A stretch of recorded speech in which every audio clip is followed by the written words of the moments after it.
হযরত আবু বকর সিদ্দিক রাদিয়াল্লাহু তাআলা আনহু ইসলাম গ্রহণের আগে একটা বিয়ে করেছিলেন। ওই বিবির গর্ভ থেকে একজন মেয়ে হয়েছিল, যার নাম আসমা বিনতে আবু বকর। ওই আসমা একদিন দিনের নবীর কাছে আসিয়া বলেন, নবীজি গো, আমার মা মুশরিকা শিরক করে এখনো আমার কাছে আসে গো নবী।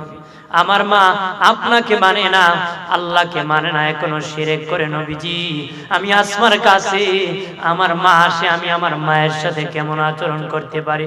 নবী বলেন, আসমা রে, যদিও তোমার মা মুশরিকা শিরক করে, আমাকে মানে না, আল্লাহকে মানে না, তারপরে তোমার গর্ভধারিণী মা প্রসব যন্ত্রণার বহন করেছে, দুধ পান করাইছে রে আসমা, সাবধান, তারপরও তুমি তোমার মায়ের সাথে ভালো আচরণ করতে হবে রে। মুশরিকা মা, তার সাথে ভালো আচরণ করার কথা বলেছে। তোমার মা তো মুশরিকা না, শিরক করে না, আল্লাহ ওয়ালা। কথা বলেন ঠিক কি না? হযরত আব্দুল্লাহ ইবনে উমর আমার দিনের নবীর কাছে আসিয়া বলে, নবীজি, ও দিনের নবী, আমি একটা বিয়ে করেছি, আমার বিবি আমারে বড় ভালোবাসে, আমিও আমার বিবিরে বড় ভালোবাসি, আমরা একজন আরেকজনের কোন সমস্যা না, একজন আরেকজনের বড় ভালোবাসি নবীজি গো। কিন্তু আমার বাবা ওমর ফারুক আমার বিবিকে দেখতে পারে না, আমাকে বলে, বাবা, তোমার বিবি দিয়া দিন রক্ষা হবে না, তোমার বিবিকে তুমি তালাক দিয়ে দাও। নবীজি, আমরা দুজনে কোনো সমস্যা নাই, কিন্তু আমার বাবা আমার বিবি রাখলে বেজার। নবীজি, আমার বিবি চেরিয়া আমার বাবাকে খুশি করব না, আমার বিবি রেখে দিব। দিনের নবী বলেন, যা যা আব্দুল্লাহ ইবনে উমর, এখনই বাড়ি যাইয়া তোমার বিবি তালাক দিয়ে হলো তোমার বাবা ওমর ফারুককে তুমি খুশি করো রে। আমার কথা অন্য আজকে আবার 1 2 3 হইলে, আমি 3 করলে কইছি না, গুরুত্ব বোঝানোর জন্য বলেছি। অর্থাৎ বাবা মার কথায় বিবি চারা যায়, তবে বিবির কথা মা বাবা চারা যায় না, এটা গুরুত্ব বোঝানোর জন্য বলেছি, তালাক দেওয়ার কথা বলতেছি না। তালাক তালাক হুল্লুকার বাল্লুক টাসটুস বলে, আবার বলে ফিরাইতে মুফতি সাহেবের কাছে যায়। কথা কোন ঠিক কিনা? আমার প্রাণের বাবাজিরা রে, খেয়াল করেন ভালো করিয়া, ও প্রাণের বাবাজি, এই জন্য মা বাবাকে মহব্বত করতে হবে গো, ভালোবাসতে হবে, তাদের সাথে এমন আচরণ করা হবে যাবে না। তোমার কথায় তারা ওহ বলবে, সময় কম শর্ট করতেছি, বা তোমার কথা তারা ওহ বলবে, তারা এমন কথা তুমি বলবা না, তুমি ওহ বলবা। কষ্ট বাবা, এমন কথা তুমি বলবা না রে। মায়ের সাথে নরম এবং সহজ ভাষায় কথা বলবা। নরমের ব্যাখ্যা কি? গরম উচ্চ আওয়াজে তুমি বলবা না, খুব নরম সুরে কথা বলবা। সহজের ব্যাখ্যা কি? তুমি শিক্ষিত, তোমার মাও শিক্ষিত, শুদ্ধ ভাষা বুঝে না, মা যেই ভাষায় বুঝে ওই ভাষায় সহজ করে মায়ের সাথে কথা বলবা রে। ওয়াকাদা রাব্বুকা আল্লা তা'বুদু ইল্লা ইয়াহু ওয়া বিল ওয়ালিদাইনি ইহসানা। আল্লাহর পক্ষ থেকে চূড়ান্ত সিদ্ধান্ত হয়েছে, প্রভুর ইবাদতের পরে তোমার মা বাবার সাথে তুমি ইহসান করবা, খেদমত করবা। সুবহানাল্লাহ। প্রাণের বাবাজিরা রে, আল্লাহর ইবাদতের পরে মা বাবার খেদমতের কথা বলা হয়েছে।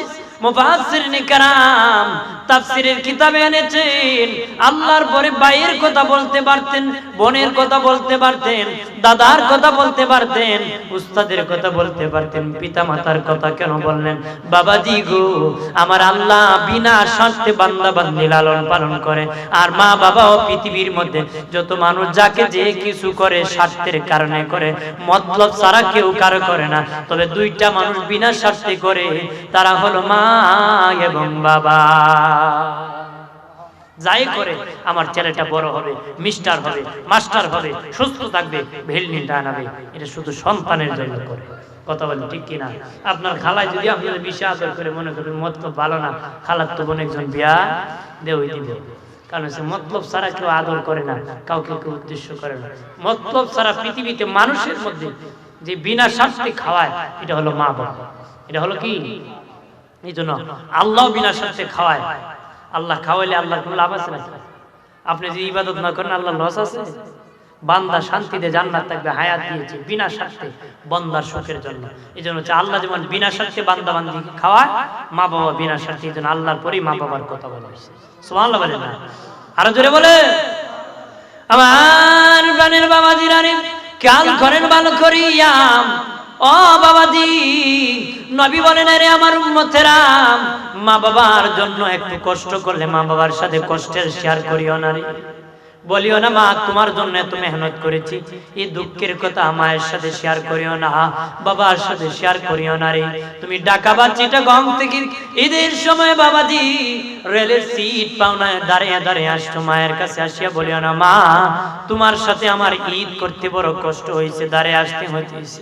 নবী বলেন এমন দুঃখের কথা মা বাবার সাথে বলিও না, কারণ তোমার মা প্রসব যন্ত্রণার কথা তোমার সাথে শেয়ার করে নাই, তোমাকে পেটে বহন করেছে রে। এই দুঃখের কথা তোমার মা তোমার কাছে বলে নাই, প্রসব যন্ত্রণার কথা মাঘ মাসে প্রস্রাব পায়খানা করে ভরাইছো, তোমার মা তোমাকে কুটা দেয় নাই, তোমার মা তোমাকে বাবাজি রাগ দেখায় নাই। প্রাণের বাবাজি নবী বলেন আমার উম্মতেরা, তোর মা বাবার জন্য একটু মেহনত করলে দেখিস, ওই মেহনতের কথা মায়ের সাথে কোনোদিন বলিও না রে। একটু চিল্লায় জবান খুলে বলেন আল্লাহু আকবার। আমার প্রাণের বাবাজি খেয়াল করে ভালো করে, মা বাবা জানাচ্ছে করে জান্নাত আছে, আলহামদুলিল্লাহ বলেন না, আরো জোরে বলে। বাবাজি নবী বলেন যেই মা বাবা সন্তানের প্রতি খুশি হইয়া ঘুমালো গো বাবাজি, সকাল যখন হয়ে গেল খুশি হইয়া তারা ঘুম থেকে উঠে গেল, মা বাবা আমার আল্লাহ ওই সন্তানের জন্য দুইটা জান্নাতের দরজা খুলে দিবি। আরো জোরে বলে সুবহানাল্লাহ। বাবাজি একজন যদি খুশি থাকে একটা জান্নাতের দরজা খুলে দেওয়া হবে, দুইজন যদি বেজার থাকে দুইটা জাহান্নামের দরজা খুলে দেওয়া হবে গো বাবাজি। বাবাজি মুস্তাজাবুদ দাওয়াত, এর মধ্যে মা বাবার দোয়া কবুল হয়, বদ দোয়া হোক নেক দোয়া হোক, মা বাবা দোয়া করতে দেরি, আরশের মালিক তাদের দোয়া কবুল করতে দেরি করবে না রে। তাদের দোয়া কবুল হয়ে যায়, আল্লাহ তাদের দোয়া কবুল করে দেয়। জোরে বলেন মারহাবা, আর জোরে বলে। বাইজিদ বুস্তামি রাহমাতুল্লাহ আলাইহির নাম সকলেই জানেন গো। ওই বাইজিদের পরিচয় কেমনে উঠেছে, সুলতানুল আউলিয়া হয়েছে। পাছনে ছিল ছোট্ট বাইজিদ, মা রাতের বেলা পানি পানি বলেছে, ছোট্ট বাইজিদ ঘুম থেকে উঠে দেখে কলসের মধ্যে পানি নাই, বহুদূর বাবাজি পানি আনতে কুয়ার মধ্যে গিয়েছেন, আসিয়া দেখেন মা ঘুমে আছে, মায়ের শিওরে পানির পাত্র নিয়ে বাবা পাত্র নিয়ে দাঁড়িয়ে আছে। সকাল হয়ে গেলেন, মায়ের ঘুম যখন ভেঙে গেল ডেকে বলে বাইজিদ তুমি কেন রে আমার শিওরে দাঁড়িয়ে আছো? মা রাতের বেলা পানির কথা বলেছিলাম, এই জন্য আপনার পাশে আমি দাঁড়িয়ে আছি। বাবা বাইজিদ তুমি কি ঘুমাও নাই? বাইজিদ বুঝতামি কয় মা আমি যদি ঘুমায় থাকতাম আর আরেকবার যদি পানি বলতাম হয়তো আর কষ্ট পেতাম, দেরি হলে বেয়াদবি হয়ে যাবে গো মা, এই জন্য আপনার পাশে আমি দাঁড়িয়ে আছি। বাইজিদের মা খুশি হয়ে গেল, কম্বল গায়ে দিন বাচ্চাকে ঘুম পাড়াইয়া নামাজের বিছানায় বসিয়া নামাজ পড়িয়া দুই হাত বাড়ায় আল্লাহ আমি আমার বাইজিদের প্রতি খুশি হয়ে গেছি, আমার বাইজিদকে তুমি সুলতানুল আউলিয়া বানায় দাও। পিতার মাতা বাবা মায়ের মাধ্যমে সন্তান পৃথিবীতে আগমন করে, বাবার পিঠ থেকে মায়ের বুক থেকে দুইটা মিশ্রিত করে ছেলে আর মেয়ে বানানো হয়। বাবার পিঠ থেকে নেওয়া হয়, মায়ের বুক থেকে নেওয়া হয়, সন্তান বানায়। ফেরেশতা বলে আল্লাহ ছেলে বানাবো না মেয়ে বানাবো, তখন আল্লাহ হুকুম করলে ছেলে, মেয়ে হুকুম করলে মেয়ে হবে। এজন্য বাবা আর মায়ের সন্তানের প্রতি ভালোবাসার পার্থক্য আছে। বাবার তুলনায় মায়ের ভালোবাসা সন্তানের প্রতি বেশি থাকে, বাবার তুলনায় মায়ের। এটা হলো স্বাভাবিক নিয়ম, অস্বাভাবিক দুই একজন কম বেশি হতে পারে, মানে যেটা হলো সংখ্যাগরিষ্ঠ সব মিলে স্বাভাবিকভাবে বাবার তুলনা মায়ের মহব্বত, মা বেশি মহব্বত করে। দু চারজন হতে পারে বাবা বেশি করে, যেমন নারীর পুরুষের তুলনায় নারীর আকল অর্ধেক, কিন্তু এটা হলো সব সমষ্টিগত অর্ধেক, কিন্তু বিশেষ এক একজনের স্বামীর তুলনায় বিবির মেধা বেশি থাকতে পারে। অনেক অনেক ফ্যামিলিতে স্বামীর তুলনায় কি বিবির মেধা বেশি থাকতে, সমষ্টিগত সমষ্টিগত নারী পুরুষ একত্র করলে নারীর আকল কম, পুরুষের আকল বেশি। মার বাবা সমষ্টিগত একত্র করলে বাবার চেয়ে মায়ের মহব্বত বেশি। বাবার মহব্বত পিঠ মার্কা, মায়ের মহব্বত বুক মার্কা। দেখবেন মা মরলে বাপ তালুই হয়, কিন্তু বাপ মরলে মা এত তাড়াতাড়ি মাই হয়। বিয়ে এত তাড়াতাড়ি বসে। একটা বাচ্চা হয়েছে যুবতী নারী, আর বিয়ে বসে না, বাচ্চার চেহারা দিকে কাটাই গেছে। তো 60 বছরের চাচার বিবি মারা গেছে, বেচারা আরেকখান সাইরে গেছে, আরেকখান বিয়ে কি করছে না। তা ইসলামে বাধা নাই, করো, ভালো কথা, বিয়ে করো। কারণ তার যৌবন থাকলে যে খারাপ কাজ করে গুনাহ হবে, বিয়ে করছে, এটা বরকতের বিষয়। এটা উদাহরণ দিলাম। হাদিনী সিস্টেমে মায়ের মহব্বত বেশি, বাবার মহব্বত কম। তবে বাবা মা দুজনই সন্তানকে মহব্বত করেন, মায়া করেন। পৃথিবীতে বাবা আর মায়ের মাধ্যমেই সন্তান আসে। বাবা মারও দায়িত্ব আছে, সন্তানের দায়িত্ব আছে বাবা মা। কিন্তু প্রথম পাওনা হলো সন্তানের, পরে পাওনা হলো মা বাবা। আমরা মা বাবার পাওনার কথা বয়ান করি, কিন্তু বাবা বড় হইয়া বুড়া হইয়া আমার ছেলে পাওনা দেয় না। অথচ সে বাচ্চার ছোট্ট বয়সে বাবা কিন্তু সন্তানের পাওনা আদায় করে না। সন্তানের পাওনা কি আদায় করে না। সন্তানের পাওনা যদি আগে আদায় না করেন, ওই সন্তান বড় হইয়া বাবা মার পাওনা আদায় করবে না। কারণ সন্তান জন্মের পরে কিছু পাওনা আছে বাবা মার কাছে, এই পাওনা আমরা দেশে এখন খুব কম দেয়। নাপাকির থেকে পবিত্র করা, ডান কানে আজান বাম কানে একামত দেওয়া, খবর নাই, বাবা তো আজান নিজেই জানে না, দিব কোত্থেকে? যদি কোন ভাই সাহেব একামত দিন, আমি পারি না। মুসলমান কি পারে না? আল্লাহর নাম জপতে পারে না। যদি কোন চাচা বেগুন খাইলিছে ছাগলে, দিতে পারবেন না? বেটা স্টার্ট করবো মানে 1 ঘন্টা চিল্লাইতে পারবো, দ্বিতীয়বার আর এক কথা কইতো না। কিন্তু কি পারে না? আল্লাহর নাম পারে না। কি পারে না? আল্লাহর নাম বলতে পারে। এই ডান কানে আজানের একামত দিলেন না, সন্তানের পাওনা আদায় করলেন না। ওই সন্তান মৃত্যু যখন তার মরণ হবে, সেদিন বিনা আজানে বিনা একামতে তার দাফন হলো। তার বাবার গাফিলতির কারণে, তার বাবা তার সন্তানের পাওনা আদায় না করার কারণে এই জটিলতা হয়েছে। কথা বলেন ঠিক কিনা? সপ্তম দিন একটা ভালো নাম রাখা। সপ্তম দিন কি করা? একটা ভালো নাম রাখা। ভালো নাম, টিন্টু, পিন্টু, সিন্টু, কত মডেলের নাম, কত ডিজাইনের নাম,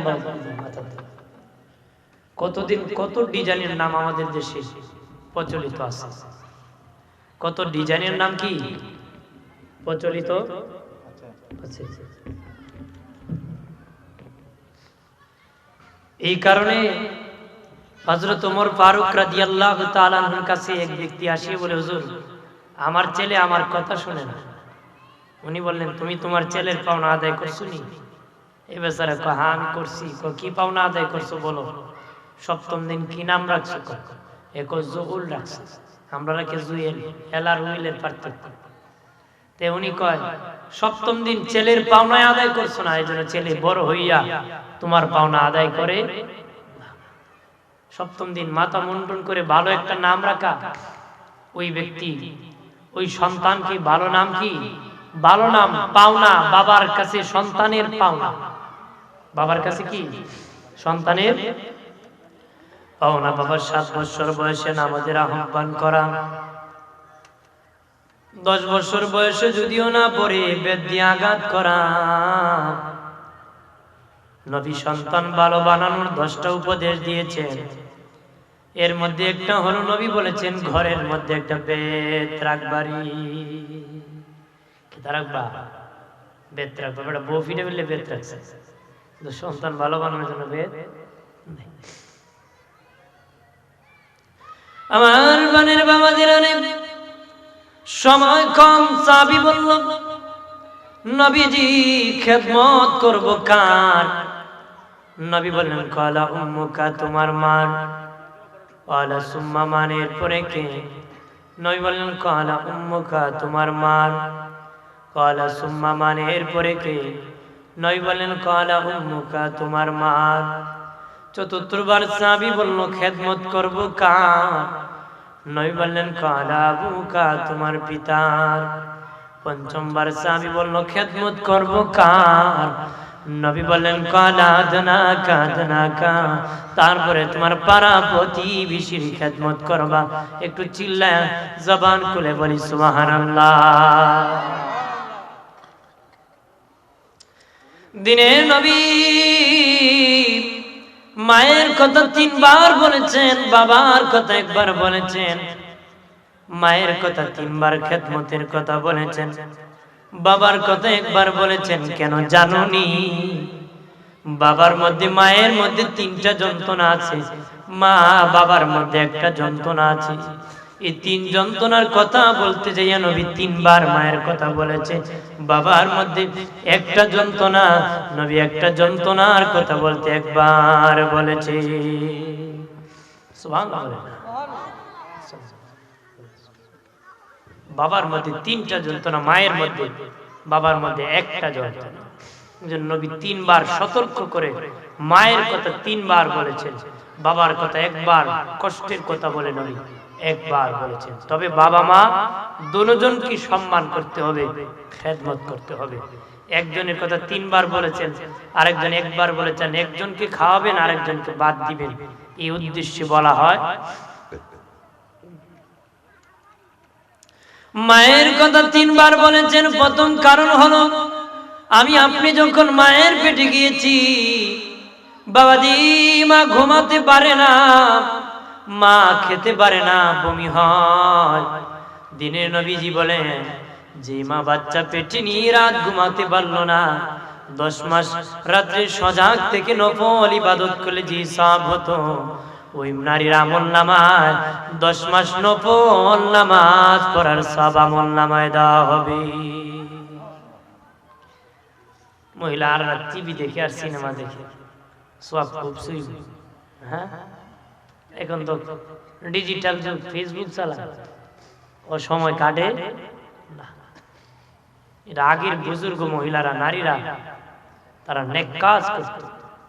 মা এখনো আছে, তোমাদেরও সওয়াব হবে যে রাতটা তোমরা ইবাদত করে বা কষ্টের মধ্যে কাটাতে পারো, হারাম কাজে লিপ্ত না। আমার বানের বাবা জিরানে মা খেতে পারে না, 10 মাস নফল রোজা রাখলি যেই সওয়াব হতো, বাবাজি মায়ের আমলনামায় 10 মাস নফল রোজা রাখার সওয়াব দেওয়া হবে। মায়ের পেটের ভিতর আমরা, বাবাজি মায়ের পেটে একটা জীবিত মানুষ, আরেকটা জীবিত মানুষ পেটে বহন করেছে। নবী বলেন সাহাবীরা রে, ও আমার উম্মতেরা রে, তোর মা তোকে পেটে বহন বড় কষ্ট করে করেছে, দেখে জীবনে কোনোদিন ওই মায়ের সাথে খারাপ আচরণ করিস না রে। একটু চিল্লায় বলেন আল্লাহু আকবার। 2 নম্বর কারণ, আমি আপনি যখন পৃথিবীতে শুভ আগমন করিব, পৃথিবীতে আসব, বাবাজি আমার মাথা ছিল উপরে, পা ছিল নিচে, ফুটবলের মতন গোল মায়ের পেটে ছিল। বাবাজি একটা ব্যথা সৃষ্টি হয়ে মাথা চলে আসবে নিচের দিকে, পা চলে যাবে উপরের দিকে। একজন ফেরেশতা আসিয়া টান দিয়ে লম্বা করে দিবে, তখন আমার পা দিয়ে আমার মায়ের কলিজার মধ্যে লাথি দিয়ে পৃথিবীর মধ্যে চলে আসি। মা বেহুশ হয়ে পড়ে যায়, প্রসব যন্ত্রণায় মা বেহুশ হয়ে জ্ঞান চলে যায়। বাবাজি জ্ঞান যখন চলে আসে, বাবাজি পৃথিবীর কোনো ডাক্তার নাই, কবিরাজ নাই, ঔষধ নাই, মায়ের এই যন্ত্রণার কথা ভুলে যাবে। কিন্তু সন্তান যখন ওয়াহ করে কান্না করে, মায়ের 10 মাস পেটে বহনের কষ্ট আর প্রসব যন্ত্রণার কষ্ট সব ভুলে যায়। মা আমার জাদুমণি রে, আমার কোলে ওঠায়। মানুষ কষ্ট থাকলে কয় হেরে ধরো মারো, কিন্তু যত কষ্ট আছে, যখন সন্তান ওয়াহ করে কান্না করে, মা তখন আমার জাদুমণিকে আমার কোলে। দিনে নবী বলেন আরে বাবা সাবিরাম সাবধান, ওর মা প্রসব যন্ত্রণা বড় কষ্ট করে করেছে, জীবনে কোনোদিন মায়ের সাথে খারাপ আচরণ করবে না রে বাবাজি। আমি যখন পৃথিবীতে আসলাম, মায়ের পেটে যখন রুহ দেওয়া হলো, কি খাবো, কোত্থেকে খাবারের ব্যবস্থা হবে? আল্লাহ বলেন খালাকাল ইনসান, আমি মানুষ বানাইছি আর তার প্রয়োজন মিটিয়ে দিয়েছি। মায়ের পেটে যখন তোর রুহ এসে গেল, তখন আমি কি খাবো? তোর মায়ের অসুখকে বন্ধ করে, মাসিক অসুখকে বন্ধ করে, তোর মায়ের নাভির সাথে আমি তার লাগাইয়া তোর মায়ের রক্ত দিয়ে আমি তোকে লালন পালন করছি। তোরই খাবার আমি আল্লাহ ইচ্ছা করলে মুখ দিয়া দিতে পারতাম, মুখ দিয়া দেই নাই। আমি আল্লাহ তোর নাভি দিয়া পাস করে দিয়েছি। রক্ত না পা, মুখ দিয়া গেলে মুখটা পবিত্র হয়ে যাবে। যেন আমি তোর জবান পবিত্র রেখেছি, পৃথিবীতে আসার পরে যেন আমি মাহবুবকে তোর পবিত্র জবানে ডাক দিতে পারস রে। আর এই পবিত্র জবানে এমন গালি দেয়, মেঘনা নদী 1000 বার কুলি করলো ভাগ হইতো। 1000 কুলি করলো কি এমন কথাবার্তা বলে মানুষ। আমার প্রাণের বাবা জেনারে, আমি যখন পৃথিবীতে আসলাম, আঙ্গুর খেতে পারি না, আপেল খেতে পারি না, মালটা খেতে পারি না, মাছ খেতে পারি না, গোস্ত খেতে পারি না, বাবাজি দুনিয়ার খাবার খেতে পারি না। আল্লাহ বলেন কি খাবে? আমি আল্লাহ তোর মায়ের বুকের উপর তুই পৃথিবীতে আসার 6 মাস আগে আমি আল্লাহ ব্যবস্থা করেছি। সে খাওয়ান শুধু খাবার না, রোগীর প্রতিরোধ ক্ষমতা। আপনি পৃথিবীতে আসার পরে জীবাণু ঢুকতে পারে, আপনার মায়ের দুধ যখন পান করবেন তখন সব জীবাণু দূর হয়ে যাবে। সুবহানাল্লাহ। আমার বানের বাবাজি, আল্লাহ বলেন আদরের বান্দা বান্দি, আমি খাবার বেশি গাঢ় করি না বাবাজি। আল্লাহ বলেন বেশি গাঢ় করি না, কেন করি না জানোস? তোর কচি কণ্ঠ, তোর স্বাস্থ্য বড় দুর্বল, তো আটকা পড়েছে, অর্থাৎ তুই সহ্য করতে পারবে না সেটার পাওয়ার। আমি আল্লাহ তোর মায়ের দুধটাকে হালকা করে দিয়েছি, হালকা মিষ্টি দিয়েছি।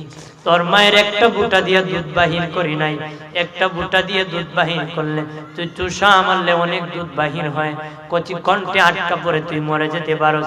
আমি আল্লাহ তোকে বাঁচানোর জন্য তোর মায়ের বুটার মধ্যে সূক্ষ্ম সূক্ষ্ম 32টা ছিদ্র দিয়া দুধ বাহির করে লালন পালন করছি। কয়টা ছিদ্র দিয়া? 32টা ছিদ্র দিয়া দুধ বাহির করে আল্লাহ কয় আমি খাওয়াইছি, তোর প্রয়োজন মিটাইছি। একটা ছিদ্র দিলে অনেক দুধ আসবে, তোর কচি কণ্ঠ আটকা পড়ে তুই মরে যেতে পারতি, তুই যেন বাঁচস, তোর প্রাণ যেন মরে না হয়, শক্তিশালী হতে পারস, আমি আল্লাহ তোর প্রয়োজন মিটাই দিয়েছি। জোরে বলে আমার গানের বাবাজি, কত দুধ মায়ের স্তন থেকে খেয়েছি রে। তাফসীর রুহুল মানিতে আল্লামা আলুসি হানাফি বাগদাদি রাহমাতুল্লাহ আলাইহি, আল্লামা মাহমুদ আলুসি হানাফি রাহমাতুল্লাহ আলাইহি বলেন, কমপক্ষে নিম্নে 2 বছর যে বাচ্চা মায়ের স্তন থেকে দুধ পান করেছে, নিম্নে 2 বছর, তারপর ওই বাচ্চা 9.5 মণ দুধ পান করেছে। কয় মণ দুধ পান করেছে? যদি বলেন কয় মণ? 9.5 মণ। 2 বছরে কম যে বাচ্চা দুধ খাইছে, তারপরও 9.5 মণ দুধ খাইছে। আপনারা বলেন মায়ের 1 কেজি দুধের দাম দেওয়া যাবে? কোনোদিন দেওয়া যাবে না। 1 কেজি গাভীর দুধ 100 টাকা, 90 টাকা। মায়ের তো 1 ফোঁটা দুধের মূল্য দেওয়া যাবে? আমার দিনের নবী বলেন, আরে উম্মতেরা, তোর মা তোকে দুধ পান করাইছি বড় কষ্ট করে, স্বাস্থ্য দুর্বল হয়েছে রে, তোর মায়ের দুধ বড় কষ্ট করে খাওয়াইছে। দেখি জীবনে কোনোদিন তোর যখন কথা বলতে পারতে না, আওয়াজ করতে পারতে না, ওয়াহ করে কান্না দিতে, তোর মায়ের অন্তরে তোর ভালোবাসা দিয়েছি, তখন বুঝতো তোর খিদা লেগেছে, তখন কুলিয়ে নিয়ে দুধ খাওয়াইতো। দেখিস ওই মায়ের সাথে জীবনে কোনোদিন খারাপ আচরণ করিস না রে। 4 নম্বর, বাবার কথা বলেছি। আমি আপনি যখন মায়ের পেটে গেলাম, বাবা করছে হিসাব বেড়ে দিল, ইনকাম বাড়ায় দিল, জমানো শুরু করে দিল। বাচ্চা পৃথিবীতে আসবে, অনেক খরচ লাগবে, জামা কাপড় লাগবে, লেখাপড়ার খরচ লাগবে, অসুস্থ হলে টাকা লাগবে, বাবার ভবিষ্যৎ জায়গা সম্পদ লাগবে, পাকা দলান বাড়ি লাগবে। এই চিন্তা করে বাবা পরিশ্রম করা শুরু হয়েছে, বৃষ্টি ভিজি আর রোদ্রে শুকানো শুরু হয়েছে। কাজ করিয়া করিয়া বাবাজি সন্তানের জন্য জমানো শুরু করছে। দিনে নবী বলেন, আরে উম্মতেরা, তোর বাবা তোকে বড় কষ্ট করে লালন পালন করেছে রে, জীবনে কোনোদিন ওই বাবার সাথে খারাপ আচরণ করিস না রে। তোর বাবা তোরে বড় কষ্ট করে লালন পালন করেছে। একটু চিল্লায় বলেন আল্লাহু আকবার। তারপরে পাড়া প্রতিবেশী সেবার কথা বলেছে। পাড়া প্রতিবেশীর এখন খেদমত করতে রাজি। বন্ধুরে আমার খেয়াল করেন ভালো করে, দুনিয়ার যত পাপ আছে সমস্ত পাপের সাজা শুরু হয় মরণের পরে গো। আর মা বাবার বেয়াদব সন্তানের সাজা শুরু হয় দুনিয়ায় থাকতে। সব বেয়াদব, সব পাপের সাজা শুরু হয় মরণের পরে। আর মা বাবার বেয়াদব সন্তানের সাজা শুরু হয় কি? মরণের আগে। যত পাপ আছে আমার আল্লাহ ইচ্ছা করলে ক্ষমা করে দিতে পারেন, কিন্তু মা বাবার বেয়াদব সন্তানকে আমার আল্লাহ ক্ষমা করে না রে। ইচ্ছা করলে সব পাপ ক্ষমা করে দিতে পারে, কিন্তু মা বাবার বেয়াদব সন্তানকে আমার আল্লাহ ক্ষমা করবে না রে। কি করবে না? ক্ষমা করবে না। তবে একটা কথা বাকি বলে দিই, শরীয়ত বিরোধী কোন মা বাবা কাজ করলে সন্তান সাপোর্ট করা যাবে না, তার কথা শোনা যাবে না। এটা বাবা হোক মা হোক, ইসলাম বিরোধী বক্তব্য দিবে বাবা মা, তার কথা শোনা হারাম। তার কথা শোনা কি হারাম। আল্লাহকে বেজার করে মায়ের কথা শোনা হারাম, উস্তাদের কথা শোনা হারাম, বাবার কথা শোনা হারাম, কোন ব্যক্তির কথা শোনা হারাম। আল্লাহ আল্লাহ রসুল বেজার হয়ে যাবে এমন কাজ কারো হুকুম করা যাবে। সোজা উত্তর। মা বাবা বললো নামাজ পড়তে পারবে না, নামাজ পড়লে আমি বেজার হব, এরকম কথা রাখা যাবে না। হইলে হোক, আমার আল্লাহ খুশি, এটা আল্লাহর হুকুম। তোমার সেবা করা আমি করব, কিন্তু আল্লাহর হুকুম লঙ্ঘন করতে আমাকে বলবা, এটা আল্লাহর হুকুম। কথা বলেন ঠিক কিনা? আমি লঙ্ঘন করতে পারবো না। অনেক বাপ মা আছে আমার কথা মানছে না, কইছে না, কিন্তু শরীয়ত বিরোধী কথা কইছে, এরকম কথা কাজে আসবে না। ওই বাবা মা আসামি কাঠ গড়ায়, হাসরের দিন বিচার দিতে হবে। কথা বলেন ঠিক কিনা? তবে বাবা মা ধর্মের ভিতরে থাকতে হবে। বন্ধুরে আমার, এক ব্যক্তি বলে, নবীজি আমি আমার মায়ের সেবা করি গো, মায়ের খেদমত করি, আমার মা আমাকে দেখতে পারে না, আমার বাবা আমাকে দেখতে পারে না, আমি কি আমার মায়ের বিপক্ষে যেতে পারবো? আমার মা বাবাকে কি জুলুম করতে পারবো নি? আল্লাহ নবী 3 বার বললেন, ওয়া ইন জালামাহু ওয়া ইন জালামাহু ওয়া ইন জালামাহু, তোমার মা বাবা যদি তোমার প্রতি ইনসাফ করে না, তুমি তোমার মায়ে বাবার সাথে জুলুম করা যাবে না রে। সেবা তাদের করতে হবে। কত বলছে নামাজ পড়ো না, তুমি পড়বা, তোমার কি দরকার নিয়েছে? এটা বন্ধ করা যাবে না, ভালো ব্যবহার তাদের সাথে করতে হবে। বন্ধুরে আমার খেয়াল করেন ভালো করে, ও বাবাজি, মা বাবার দিকে যারা রহমতের নজরে তাকাবি রে, যতবার তাকাবি ততটা কবুল হজের সওয়াব আমল নামার মধ্যে আমার আল্লাহ দিয়ে দিবে। যতবার তাকাবি, আল্লাহ এত দয়ালু, 100 বারও যদি তাকাও 100টা কবুল হজের সওয়াব আমল নামায় দেওয়া হবে। কবুল হজের সওয়াব। আপনি হাজী সাহেব হজ করে আইছে, এটা কবুল হজ না, কিন্তু মা বাবার দিকে রহমতের নজরে তাকাছেন, এটা কবুল হজের সওয়াব দেওয়া হবে। জোরে বলেন না সুবহানাল্লাহ। আমার বানের বাবাজি, রহমতের নজরের ব্যাখ্যা কি? আপনি শুধু চেহারার দিকে তাকিয়ে থাকবেন, এটার নাম রহমতের নজর।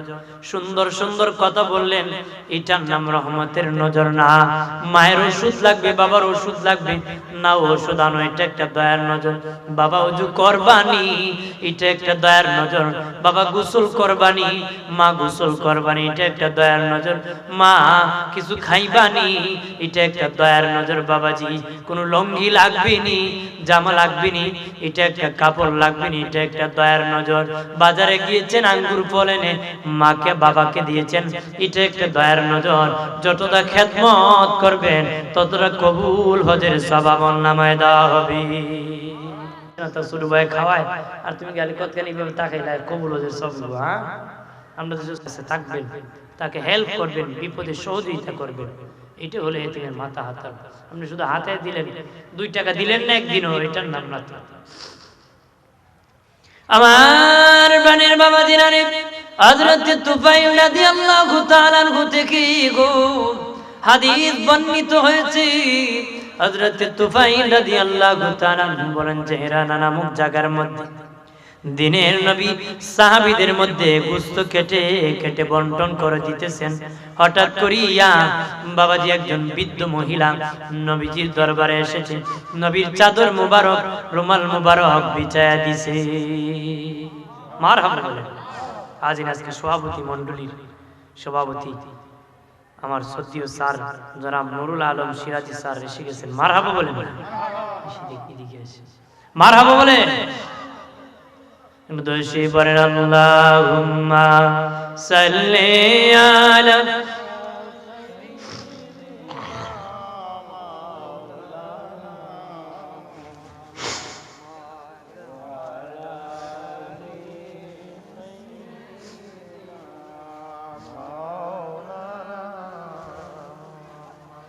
ডানে মাটি বামে মাটি, আমাটি হবে বিছানা, উপরেতে বাঁশের ছানি, হাওয়া বাতাস লাগবে না। আল্লাহুম্মা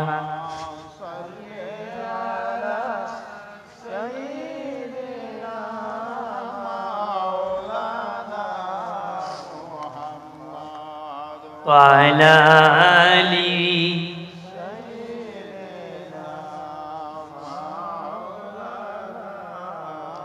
আমার প্রাণের বাবা জিরানি দিনের নবী বৃদ্ধ মহিলাকে দেখিয়া চাদর মোবারক বিছিয়ে দিয়েছেন, কোনো প্রশ্নই নাই। এই বৃদ্ধ মহিলা টাচ করে বাবাজি নবীর রুমাল মোবারক চাদর মোবারকে উঠে বসে গেছে। হযরত তুফাইল বলে সাহাবীরা রে, যে নবীর দরবারে দাঁড়াইতে ভয় হয়, কথা বলতে ভয় হয়, বিনা প্রশ্ন ছাড়াই মহিলা দিনের নবীজির চাদর মোবারকে বসে গেছে। মহিলা কে রে? সাহাবীরা বলে তুফাইল। ওই মহিলা তার পরিচয় কে জানোনি? নবী নায়ের দুধ খেয়ে লালিত পালিত হতে পারেন নাই, যার দুধ খেয়ে নবী লালিত পালিত হয়েছেন তিনি হলেন নবীর দুধ মা হালিমাতুস সাদিয়া। দুধ মাকে যদি নবী এত সম্মান করেন, আরে দিমুরার মুসলমান মুসলিম জনতা, সুন্নি জনতা, আমার দুধ মা জনম জননী গর্ভধারিণী মা প্রসব যন্ত্রণা করেছে, ওই মায়ের সাথে কেমন আচরণ করা লাগবে রে? কেমন করা লাগবে?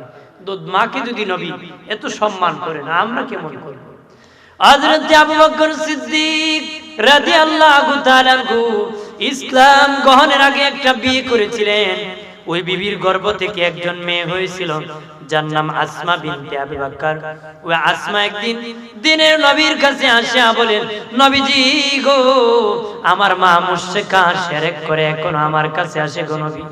আমার মা আপনাকে মানে না, আল্লাহকে মানে না, এখনো শিরক করে। নবীজি আমি আসমার কাছে আমার মা আসে, আমি আমার মায়ের সাথে কেমন আচরণ করতে পারি? নবী বলেন, আসমা রে, যদিও তোমার মা মুশরিকা শিরক করে, আমাকে মানে না, আল্লাহকে মানে না, তারপরে তোমার গর্ভধারিণী মা প্রসব যন্ত্রণার বহন করেছে, দুধ পান করাইছে রে আসমা, সাবধান, তারপরও তুমি তোমার মায়ের সাথে ভালো আচরণ করতে হবে রে। মুশরিকা মা, তার সাথে ভালো আচরণ করার কথা বলেছে। তোমার মা তো মুশরিকা না, শিরক করে না, আল্লাহ ওয়ালা। কথা বলেন ঠিক কি? হযরত আব্দুল্লাহ ইবনে উমর আমার দিনের নবীর কাছে আসিয়া বলে, নবীজি ও দিনের নবী, আমি একটা বিয়ে করেছি, আমার বিবি আমারে বড় ভালোবাসে, আমিও আমার বিবিরে বড় ভালোবাসি। আমরা একজন আরেকজনের কোন সমস্যা না, একজন আরেকজনের বড় ভালোবাসি নবীজি গো। কিন্তু আমার বাবা ওমর ফারুক আমার বিবিকে দেখতে পারে না, আমাকে বলে বাবা তোমার বিবি দিয়া দিন রক্ষা হবে না, তোমার বিবিকে তুমি তালাক দিয়ে দাও। নবীজি আমরা দুজনে কোনো সমস্যা নাই, কিন্তু আমার বাবা আমার বিবি রাখলে বেজার। নবীজি আমার বিবি চেরিয়া আমার বাবাকে খুশি করব না আমার বিবি রেখে দিব? দিনের নবী বলেন যা যা আব্দুল্লাহ ইবনে ওমর এখনই বাড়ি যাইয়া তোমার বিবি তালাক দিয়ে হলো তোমার বাবা ওমর ফারুককে তুমি খুশি করো রে। আমার কথা অন্য আজকে আবার 1 2 3 হইলে আমি 3 করলে কইছি না, গুরুত্ব বোঝানোর জন্য বলেছি। অর্থাৎ বাবা মার কথায় বিবি চারা যায়, তবে বিবির কথা মা বাবা চারা যায় না, এটা গুরুত্ব বোঝানোর জন্য বলেছি। তালাক দেওয়ার কথা বলতেছি না। তালাক তালাক হুল্লুকার বাল্লুক টাসটুস বলে, আবার বলে ফিরাইতে মুফতি সাহেবের কাছে যায়। কথা কোন ঠিক কিনা? আমার প্রাণের বাবাজিরা রে খেয়াল করেন ভালো করিয়া, প্রাণের বাবাজি, এই জন্য মা বাবাকে মহব্বত করতে হবে গো, ভালোবাসতে হবে, তাদের সাথে এমন আচরণ করা হবে যাবে না। তোমার কথায় তারা ওহ বলবে সময় কম শর্ট করতেছি, বা তোমার কথা তারা ওহ বলবে, তারা এমন কথা তুমি বলবা না, তুমি ওহ বলবা। কষ্ট বাবা এমন কথা তুমি বলবা না রে। মায়ের সাথে নরম এবং সহজ ভাষায় কথা বলবা। নরমের ব্যাখ্যা কি? গরম উচ্চ আওয়াজে তুমি বলবা না, খুব নরম সুরে কথা বলবা। সহজের ব্যাখ্যা কি? তুমি শিক্ষিত, তোমার মাও শিক্ষিত, শুদ্ধ ভাষা বুঝে না, মা যেই ভাষায় বুঝে ওই ভাষায় সহজ করে মায়ের সাথে কথা বলবা রে। ওয়াকাদা রাব্বুকা আল্লা তা'বুদু ইল্লা ইয়াহু ওয়া বিল ওয়ালিদাইনি ইহসানা। আল্লাহর পক্ষ থেকে চূড়ান্ত সিদ্ধান্ত হয়েছে, প্রভুর ইবাদতের পরে তোমার মা বাবার সাথে তুমি ইহসান করবা, খেদমত করবা। সুবহানাল্লাহ। প্রাণের বাবাজিরা রে, আল্লাহর ইবাদতের পরে মা বাবার খেদমতের কথা বলা হয়েছে। মুফাসসিরিন কিরাম তাফসীরের কিতাবে এনেছেন, আল্লাহর পরে ভাইয়ের কথা বলতে পারতেন, বোনের কথা বলতে পারতেন, দাদার কথা বলতে পারতেন, উস্তাদের কথা বলতে পারতেন, পিতামাতার কথা কেন বললেন? বাবাজি গো, আমার আল্লাহ বিনা স্বার্থে বান্দা বান্দি লালন পালন করে।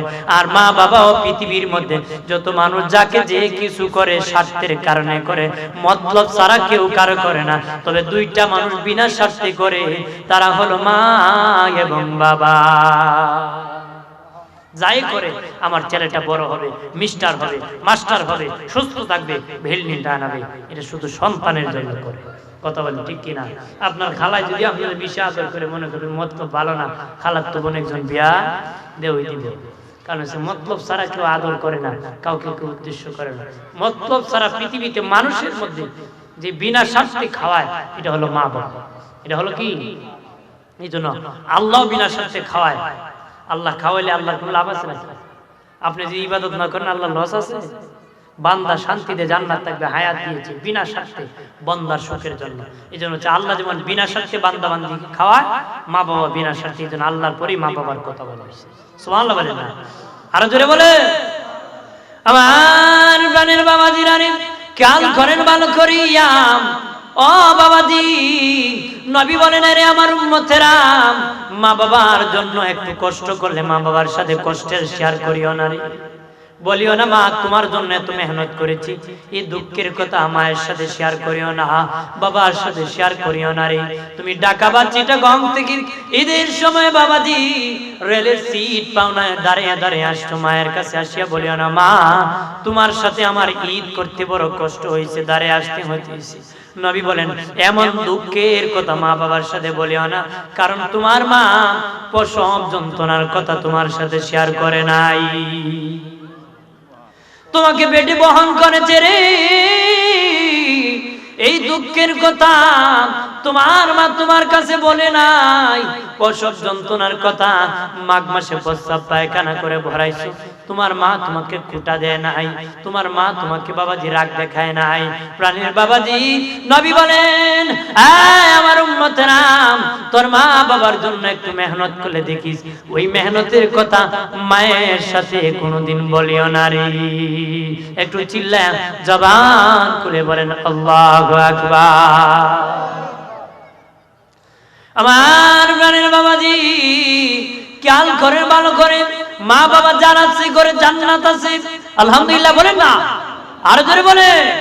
বাবাজি নবী বলেন, যেই মা বাবা সন্তানের প্রতি খুশি হইয়া ঘুমালো গো বাবাজি, সকাল যখন হয়ে গেল খুশি হইয়া তারা ঘুম থেকে উঠে গেল, মা বাবা আমার আল্লাহ ওই সন্তানের জন্য 2টা জান্নাতের দরজা খুলে দিবি। আরো জোরে বলে সুবহানাল্লাহ।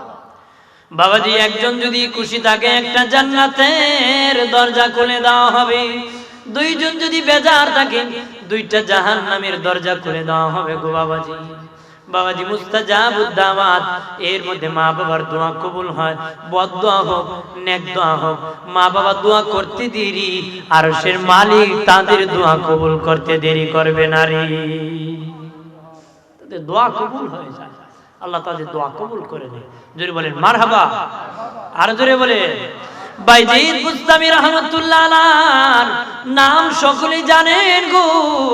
ওই বাইজিদের পরিচয় কেমনে উঠেছে, সুলতানুল আউলিয়া হয়েছে। পাছনে ছিল ছোট্ট বাইজিদ, মা রাতের বেলা পানি পানি বলেছে। ছোট্ট বাইজিদ ঘুম থেকে উঠে দেখে কলসের মধ্যে পানি নাই, বহুদূর বাবাজি পানি আনতে কুয়ার মধ্যে গিয়েছেন, আসিয়া দেখেন মা ঘুমে আছে। মায়ের শিওরে পানির পাত্র নিয়ে বাবা পাত্র নিয়ে দাঁড়িয়ে আছে। সকাল হয়ে গেলেন, মায়ের ঘুম যখন ভেঙে গেল ডেকে বলে, বাইজিদ তুমি কেন রে আমার শিওরে দাঁড়িয়ে আছো? মা রাতের বেলা পানির কথা বলেছিলাম, এই জন্য আপনার পাশে আমি দাঁড়িয়ে আছি। বাবা বাইজিদ তুমি কি ঘুমাও নাই?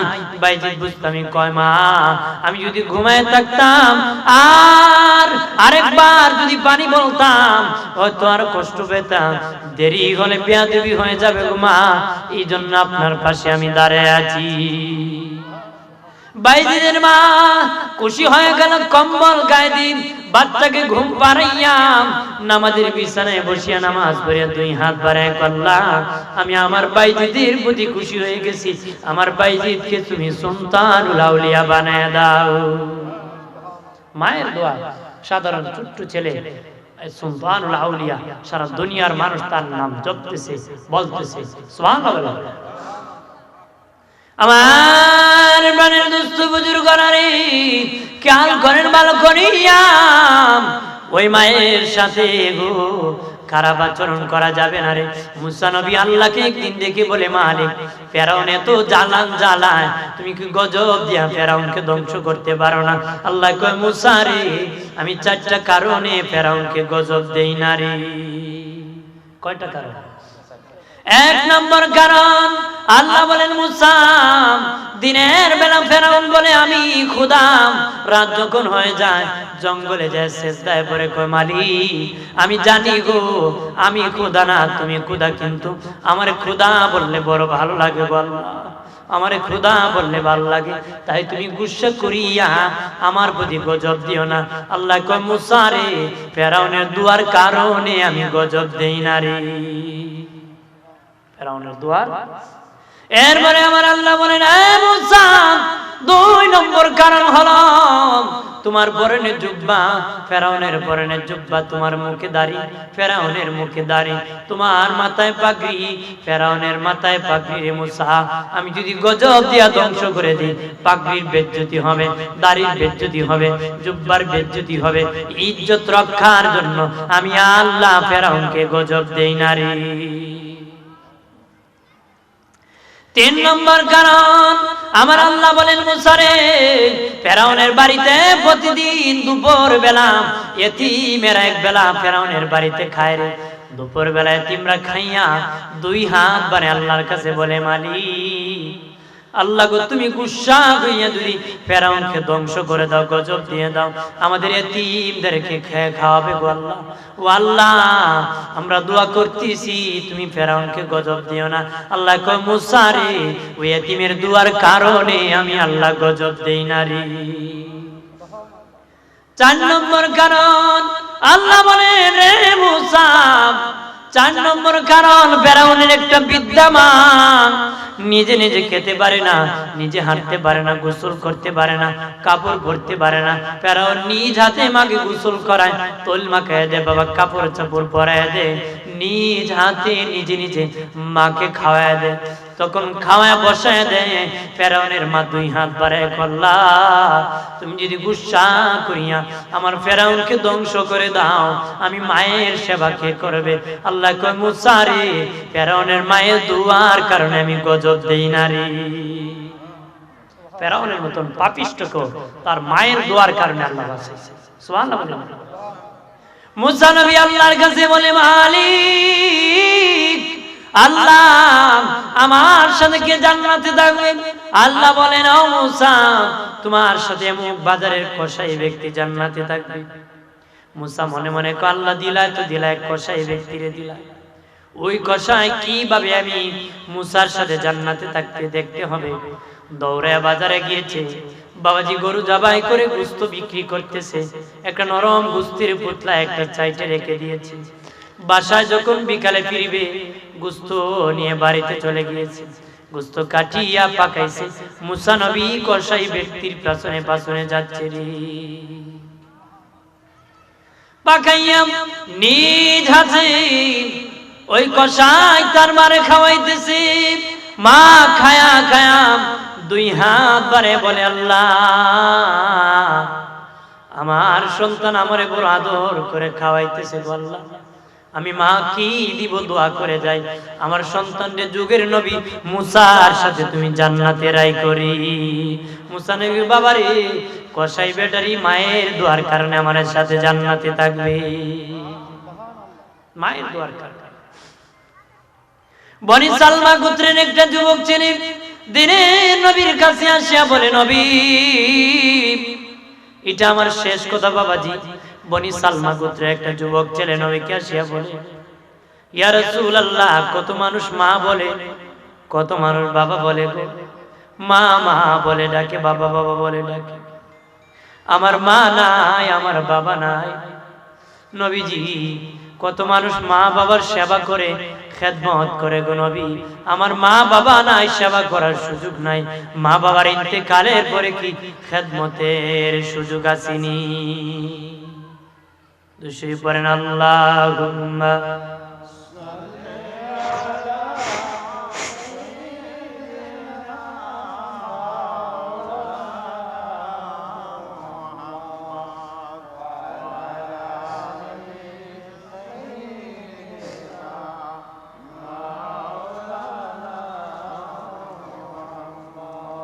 কাফনের কাপড় পরতে হবে, আর সেই কাফন তো আপনার। ধনী বলেন গরিব বলেন, আজরাল কাউকে সারবে না। আল্লাহুম্মা সাল্লি আলা, মারহাবা,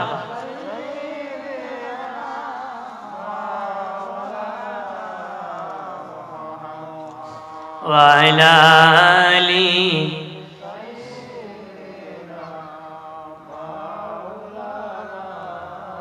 আমার মনের বাবাজিরা রে, এইরকম আবদার অনেকে থাকতে পারে, হুজুর আমার মা নাই, বাবা নাই গো, এক সময় পকেটে টাকা ছিল না গো হুজুর, কিন্তু মা বাবা জীবিত ছিল, আমি খেদমত করতে পারি না যেহেতু পকেট এমটি খালি ছিল।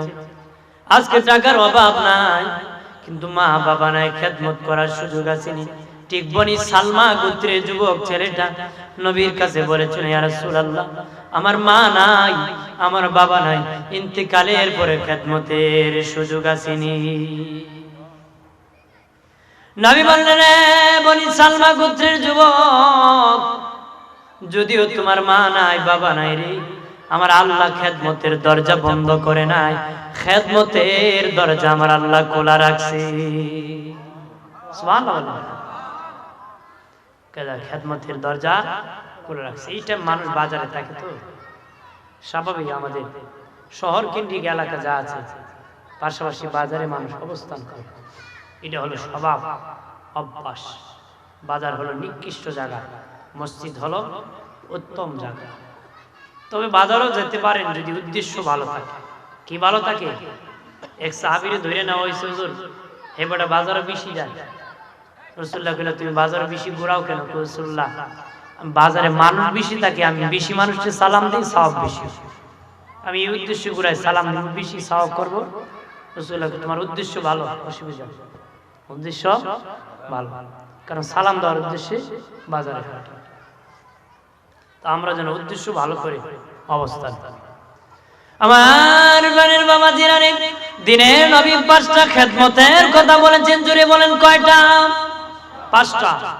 নবী বলেন 1 নম্বর, আমার উম্মতেরা, তোমার মা মরে গিয়েছে, বাবা মরে গিয়েছে রে, তোমার মা বাবার জন্য প্রথমত তুমি দোয়া করো। আমার আল্লাহ নিজে কোরআনে দোয়া শিখিয়ে দিয়েছে, রব্বির রহমহুমা কামা রাব্বায়ানি সগীরা। নবী বলেন 1 নম্বর, তোমার মা বাবার জন্য তুমি বেশি বেশি দোয়া করো। যদি বেশি বেশি করে দোয়া করতে পারো, মা বাবার খেদমত করার সওয়াব আমলনামায় পাবারি। 2 নম্বর, নবী বলেন মা বাবার গুনাহ আল্লাহর কাছে মাপ চাও। আল্লাহু আকবার বলেন না, হাত বাড়িয়ে বলে মালিক, আমার মা বাবা ইনকাম করতে যায় কত মেহনত করেছে, ঘর নির্মাণ করতে যাইয়া, সীমানা ঠিক করতে যাইয়া, জমিনে দুনিয়ায় চলতে যাইয়া আমার মা বাবা কত গুনাহ কামাই করে কবরে গিয়েছে গো আল্লাহ, আমার মা বাবার গুনাহ তুমি ক্ষমা করে দাও। ক্ষমা চাই না? এবার তালি আছে, কারণ এত সম্পদ মা বাবা দিয়ে গেছে, হিসাব মিলাই তুই রাত আর দিন পয়ে যায়। কতক্ষণ ঠিক কিনা? কবর যাওয়ার খবর নাই, দোয়া করার সময় না, কেন প্রস্তাব করে বেড়ে পানি হয় না, আর দোয়া করবো থেকে কথা হয়। এরকম স্বভাবের নামদারি মুসলমান আছে না?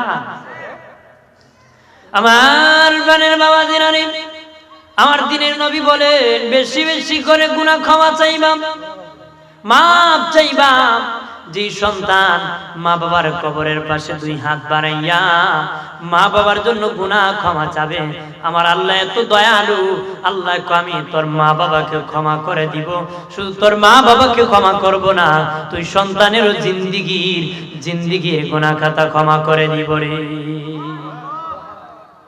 3 নম্বর খেদমত হলো, নবী বলেন তোমার মা বাবার কোনো ঋণ থাকলে তুমি পরিশোধ করো রে, ওসিয়ত থাকলে তুমি পূরণ করো। মা বাবা মরে গিয়েছে, বাবাজি সন্তান যারা আছে ঋণের বোঝার দায়িত্ব নিয়ে যাবা। দিনের নবী কোনো জানাজা গেলে বলতেন কার কোনো পাওনা আছেনি, বলতেন তারা যদি দাঁড়াইতো আমরা পাওনা আছে। ওয়ারিসদারকে বলতেন তোমরা কি জামিনদার হইবানি, তারা জামিনদার হওয়ার পর নবী জানাজা পড়াতেন। যদি কেউ জামিনদার হতো না, নবী নিজে ঋণের দায়িত্ব নিতেন, বোঝা নিতেন, বলতেন আমার গায়ে এনে নিলাম, আমি নিজে তোমার ঋণ পরিশোধ করব, তুমি এখন আমার কাছে পাও। তখন নবীজি তাদের জানাজার ইমামতি করতেন।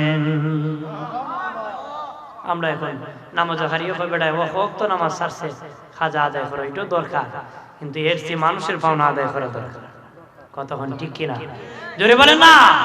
আরে হোক রাখা তুইছে, অত রাখা তুইছে, অত রাজা রয়েছে ইমাম সাহেব খারি এখন অত দেলাই হয়, কিন্তু আরেক বেড়া দোকান হতে 10 টাকা ভাই ওইটার খবর আছে। বন্ধুরে আমার, সবচেয়ে গুরুত্ব হলো জানাজার ময়দানে বলবেন কার কি পাওনা আছে। বলো রে আমার বাবার পাওনা আমি আদায় করব রে, আমার বাবাকে ক্ষমা করে এখন আমি জামিনদার হলাম, আমার বাবার ঋণ পরিশোধ আমি করব।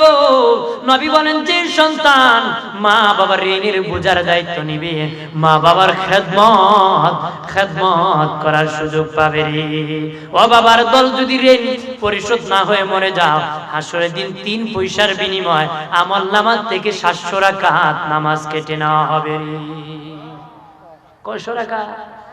3 পয়সার বিনিময় 700 রাকাত নামাজ। এক বেটা নিছিল 10,000 ডাইরেক্ট ব্যাংকের কাছ থেকে, রবিবার ব্যাংক থেকে উঠে দিল। কত রবিবার যা দেয় না, তো বেটা তারা ঘুষার চুরি কো দেশ নেই একদিন, কোন দিন ভাই কো আখেরাতে দিস, কো ভাই আরো 10,000 টাকা দেও, কো কেনে, কো এরকম লম্বা ডেট কেউ দিছে না, 6 মাসের বেশি কেউ ডেট দিছে না, তুমি কিয়ামতের দিন নিবা বহুত লম্বা ডেট, আরো 10,000। খবর আছে নি 3 পয়সার বিনিময় 700 রাকাত নামাজ পড়ছো, কয়শো রাকাত? আমার প্রাণের বাবাজিরা রে, ও বাবাজি এই জন্য যারা সন্তান আচরি বাবাজি শাস্ত্রলে খেত খবর নিবা, আমার বাবার কাছে পাওনি, বন্ধু বান্ধবের কাছে খবর নিবা, যাদের সাথে তোমার বাবার যাতায়াত ছিল খবর নিবা, ঋণ পরিশোধ করবা, কোনো ওসিয়ত করে থাকলে পূরণ করে দিবা, মা বাবার খেদমত করার সওয়াব আমলনামায় পাবারি। 4 নম্বর আমার দিনে নবী বলেন মা বাবার রেখে যাওয়া আত্মীয়, বোনের বাড়ি, ফুফির বাড়ি, খালার বাড়ি, নানার বাড়ি, মামার বাড়ি, এইরকম রেখে যাওয়া আত্মীয়র সাথে ভালো সম্পর্ক রাখবা, আত্মীয়র সাথে ভালো সম্পর্ক রেখে যাবা।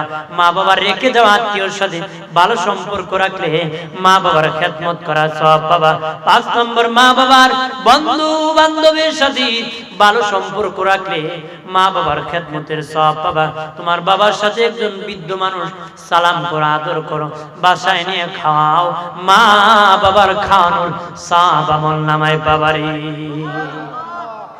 এক যুবক নবীর কাছে বলে, ও দিনের নবী, আমি ধ্বংস হয়ে গেছি গো নবীজি, আমার গুনাহ ক্ষমা হবে নি গো নবীজি। নবী বললেন তোমার মা আসেনি? কয় নাই। নবী বললেন তোমার মায়ের বোন খালা আসেনি? কয় আমার মায়ের বোন খালা আছে। নবী বললেন খালাকে যে সুন্দর করে ডাক দাও আর আদর করে কিছু খাওয়াও, আপ্যায়ন করে, তোমার খালা যখন খুশি হইয়া তোমার জন্য দোয়া করবে, আমার আল্লাহ তোমার জিন্দেগীর গুনাহ ক্ষমা করে দিবে। আর এক যুবক বলে, নবীজি গো, ও মায়ের নবী, আমার মারাত্মক অপরাধ হয়েছে। নবী বললেন তোমার বাবা আসেনি? না নবীজি, বাবা নাই, মাও নাই। নবী বললেন তোমার বাবার ভাই চাচা আসেনি? বলেন যাও যাহা আমার চাচা আছে। নবী বললেন চাচাকে যে আদর করো, সম্মান করো, খেদমত করো, চাচা খুশি হইয়া যখন দোয়া করবে, আমার আল্লাহ তোমার জিন্দেগীর গুনাহ ক্ষমা করে দিবি। এখন চাচা লাডিয়ার বেন্দালিয়া বাতিজা চাচারে তো কথা হয় না, খেদমত করবো না, ওটা আইকওয়ালা বাস চাচাও লাগায় রাখছে, বাতিজাও ধরে রাখছে, কথা হয় না। ভাই যখন বলছে বাচ্চা এতিম ভাইয়া জুলুম আর নির্যাতন, এতিম মাইরা হাসরে দিল, পেট আগুনে ভরপুর হয়ে যাবে, চেহারা কুচ্ছিত কালো হবে, ভয়ঙ্কর অবস্থায় যারা এতিম মেরে গরিব মেয়েরা লাল হয়েছে, দুনিয়া লাল গোলাপ শুভেচ্ছা বার করবো খবর, কথা হয় ঠিক কিনা? যেন সাবধান, মা বাবার খেদমত করতে হবে। তারা যদি খারাপ হয় তারপরে তাদের সাথে খারাপ আচরণ করা যাবে না। তারা বিধর্মী হলে হবে না, তবে তাদের হুকুমে আল্লাহর হুকুম লঙ্ঘন করা যাবে না। আল্লাহর হুকুম সব পালন করতে হবে। মা বাবার খেদমত করা হুকুম, যেগুলা সবগুলা আল্লাহর হুকুম, আল্লাহর হুকুম পালন করতে হবে। বলা হয়েছে যে তোমরা আল্লাহর ইবাদত করো, পাশাপাশি মা বাবার ইবাদত করো। আল্লাহর ইবাদত কেমনে হবে? মুফাসসির কিরাম তাফসীরের কিতাবে লিখেছেন 5 বেলা নামাজ পড়লে আল্লাহর ইবাদত হবে, আর 5 বেলা ফরজের পরে মা বাবার জন্য দোয়া করলে মা বাবার ইবাদত হয়ে যায়। সুবহানাল্লাহ বলেন না? আমরা 5 বেলা ফরজ করে মা বাবার জন্য দোয়া করতে রাজি? যেরকম রাজি দোয়া করবেন মা বাবার জন্য। 5 ওয়াক্ত নামাজ পড়ে আল্লাহ বলবেন আল্লাহ আমার মা বাবারে ক্ষমা করে দাও, আল্লাহ খুশি হয়ে আপনাকে আমাকে মাফ করে দিবে। আল্লাহ যেন সন্তানের পাওনা আদায় করার সুযোগ করে দেয়, বলেন আমিন। দিমরাত যারা ভাই বাবা আছেন সকলকে আমি অনুরোধ করব, নিজে ভালো হই, আহাল পরিবারকে ভালো করি। আল্লাহ যেন আমাদের সকলকে কবুল করে, জোরে বলেন আমিন। এশারের আজান কাছাকাছি, আমি যেহেতু আজানের আগে বসেছি এই জন্য সংক্ষিপ্ত একটু মোনাজাত করি। আল্লাহুম্মা আমিন। আলহামদুলিল্লাহি রাব্বিল আলামিন, আসসালাতু ওয়াসসালামু আলা সাইয়্যিদিল আমবিয়াই ওয়াল মুরসালিন ওয়া আলা আলিহি ওয়া আসহাবিহি আজমাইন। রব্বুল আলামিন আল্লাহ তাআলা পূর্ব ত্রিপুরা সুন্নি যুব সংগঠনের উদ্যোগে